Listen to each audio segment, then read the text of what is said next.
Welcome to Razia's kitchen. ഇന്ന് ഞാൻ ഉണ്ടാക്കാൻ പോകുന്നത് നെയ്ച്ചോറാണ്. വളരെ ഈസി ആയിട്ട് ഉണ്ടാക്കാൻ പറ്റുന്ന ഒരു റെസിപ്പിയാണ്. നമുക്ക് പെട്ടെന്ന് തന്നെ ഒരു 15 മിനിറ്റിൻ്റെ ഉള്ളിൽ നമുക്ക് നെയ്ച്ചോറ് റെഡിയാവും. അപ്പോൾ നമുക്കത് എങ്ങനെ ഉണ്ടാക്കാൻ നോക്കാം.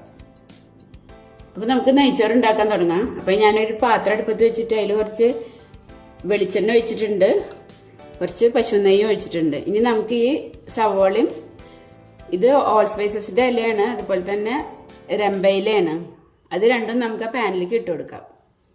അപ്പോൾ ആദ്യം നമുക്ക് സവാള ഇട്ട് കൊടുക്കാം.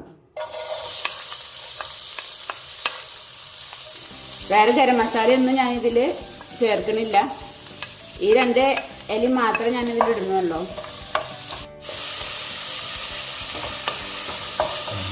ഈ ഉള്ളി ഒന്നുകൂടി വാടിക്കഴിഞ്ഞാൽ നമ്മൾ എടുത്തു വെച്ചിട്ടുള്ള വെള്ളം തിരികെ ഒഴിച്ചു കൊടുക്കാം. ഞാൻ 2 ഗ്ലാസ് അരിയാണ് എടുത്തിട്ടുള്ളത്.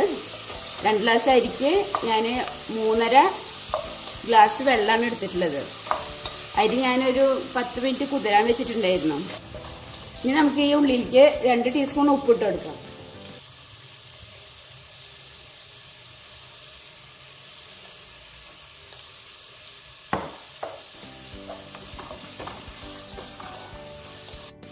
ഇപ്പോൾ ഈ ഇലകളും സവോളയൊക്കെ നന്നായി വഴന്നു വന്നിട്ടുണ്ട്. ഇനി നമ്മൾ എടുത്തു വെച്ചിട്ടുള്ള ഈ വെള്ളം ഇതിലേക്ക് ഒഴിച്ചു കൊടുക്കാം.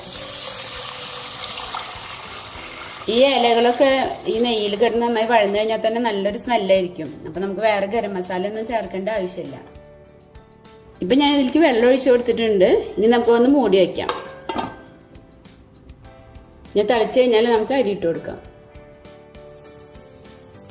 ഇപ്പം വെള്ളമൊക്കെ നന്നായി തിളച്ചിട്ടുണ്ട്. ഇനി നമ്മൾ എടുത്തു വെച്ചിട്ടുള്ള അരി ഇതിലേക്ക് ഇട്ട് കൊടുക്കാം. ഇപ്പം അരി ഇട്ടതിന് ശേഷം നന്നായി തിളച്ച് വന്നിട്ടുണ്ട്. ഇനി നമുക്ക് ഫ്ലെയിം കുറച്ച് വെച്ചിട്ട് മൂടി വയ്ക്കാം. ഇനി നമുക്കിത് വേവുന്ന നേരം കൊണ്ട് നമ്മളുടെ ഓൾ സ്പൈസസും അതേപോലെ തന്നെ രമ്പയിലും അതിൻ്റെ ചെടിയും ഒന്ന് കണ്ടിട്ട് വരാം. ഈ ചെടിൻ്റെ ഇലയാണ് ഞാൻ നെയ്ച്ചോറിൽ ഇട്ടിട്ടുള്ളത്.